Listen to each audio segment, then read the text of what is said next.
चाह घटी चिंता घटी, मनुआ बेपरवाह, और जाको कुछ नहीं चाहिए वो ही शहंशाह।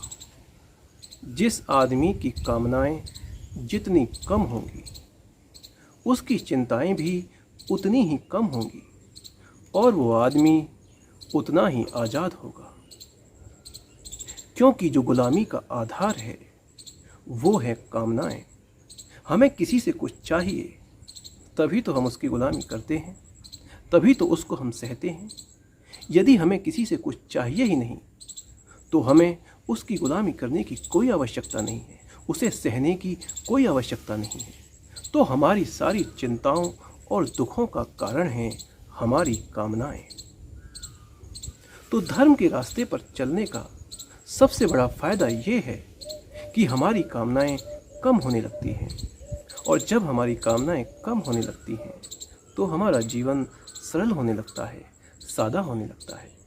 जब मैंने कई वर्ष भक्ति और ध्यान में बिताए, तब जाकर मुझे वो सादगी प्राप्त हुई जिसके आने पर मन शांत होता है और व्यक्ति मुक्त होता है। वो सादगी जिसमें मन सन्यासी होता है। जब मन यह मान लेता है कि हाँ, अब भोगों में कोई आनंद नहीं है, अब भोगों का पीछा करना बंद कर दो, ठहर जाओ, तब जाकर वो सादगी आती है। तो मैंने जब इस सादगी का अनुभव किया तो मेरा जीवन शांत हो गया और जीवन में एक अलौकिक आनंद प्रकट होने लगा। तो ऐसी अवस्था में जब आप रहते हैं तो आपके आसपास के लोगों को आश्चर्य होने लगता है। लोग सोचने लगते हैं कि ये ऐसा कैसे हो रहा है। किसी व्यक्ति के पास जब सब कुछ है तो फिर वो क्यों इतना सादा जीवन जी रहा है? उसे तो भोगों में रत होना चाहिए, ये उल्टी गंगा कैसे बह रही है? तो लोगों को आश्चर्य होने लगता है। तो जब मैंने ध्यान और भक्ति में इस प्रकार की सादगी प्राप्त की तो मेरे आसपास के लोगों को भी आश्चर्य होने लगा। एक दिन की बात है, मैं ऐसे ही बैठा हुआ था। एक सज्जन मेरे पास आते हैं और मुझसे पूछते हैं, भाई साहब माचिस मिलेगी क्या? तो मैंने उनसे कहा, नहीं, माचिस तो ना मिल पाएगी, क्योंकि आजकल माचिस का कोई प्रयोग ही नहीं। तो मुझसे कहते हैं, क्यों, आप सिगरेट नहीं पीते क्या? तो मैंने उनसे कहा, नहीं, मैं सिगरेट नहीं पीता। तो फिर वो मुझसे कहते हैं, अच्छा, शराब तो पीते होगे, शाम को एक दो पैक। तो मैंने उनसे कहा, नहीं, आप गलत समझ रहे हैं, मैं शराब नहीं पीता। तो फिर वो मुझसे कहते हैं कि जहाँ तक मैं आपको जानता हूँ, आप मांस तो नहीं खाते। तो मैंने कहा, बिल्कुल सही, मैं शुद्ध शाकाहारी हूँ, मैं भला मांस क्यों खाऊंगा?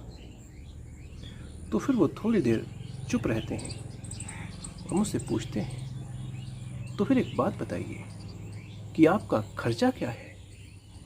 तो उनकी ये बात सुनकर मुझे बड़ी हंसी आती है और मैं मन ही मन सोचता हूँ कि यदि इस सज्जन को मैं ये बताऊँ कि मैं खाना भी दिन में एक बार खाता हूँ, तो पता नहीं ये आदमी मेरे बारे में क्या सोचेगा। तो मैंने उन्हें उसी आश्चर्य की अवस्था में रहने दिया। मैंने उन्हें अपने बारे में कुछ नहीं बताया। लेकिन जब वो चले गए तब मैंने सोचा कि मुझे क्या हो गया, मैं कितना सादा हो गया। सब कुछ होते हुए भी मेरे अंदर भोगों की कामनाएं खत्म होने लगी। और यह जानकर मुझे बहुत खुशी हुई, क्योंकि मैं बहुत पहले से यह चाहता था कि मैं न्यूनतम पर जीने की कला सीख जाऊं। तो भक्ति के माध्यम से, ध्यान के माध्यम से मैंने उस कला को सीख ही लिया। आज मैं ये कह सकता हूँ कि मैं न्यूनतम पर जीना सीख गया हूँ।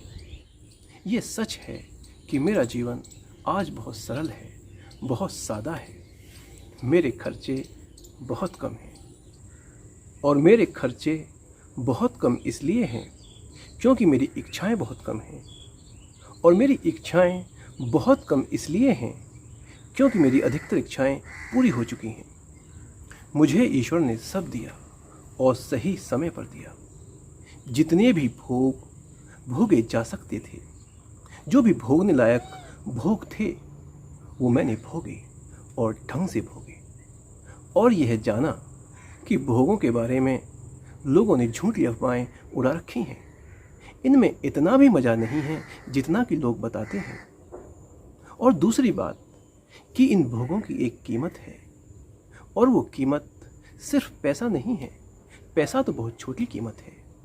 इनकी असली कीमत तो हमें मानसिक और शारीरिक रूप में चुकानी पड़ती है।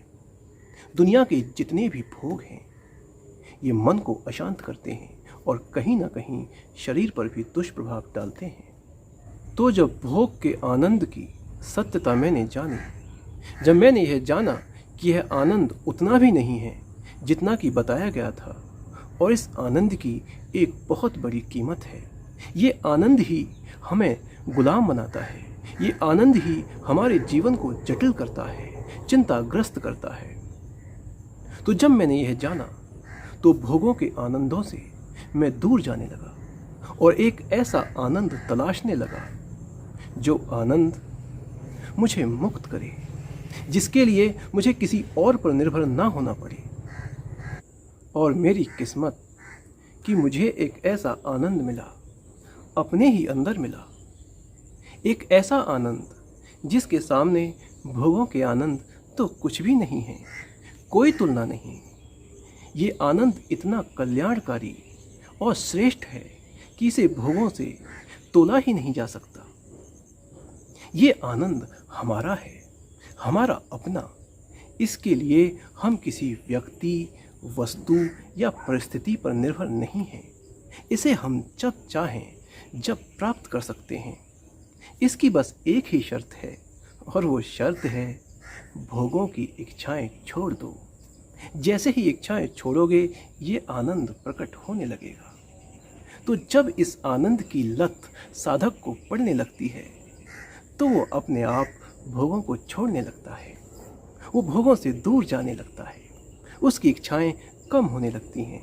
और जब इच्छाएं कम होने लगती हैं तो चिंताएं भी कम होने लगती हैं, जीवन सरल हो जाता है, सादा हो जाता है, और साधक न्यूनतम पर जीना सीख जाता है। और ऐसा ही साधक सही मायने में शहंशाह है, राजा है।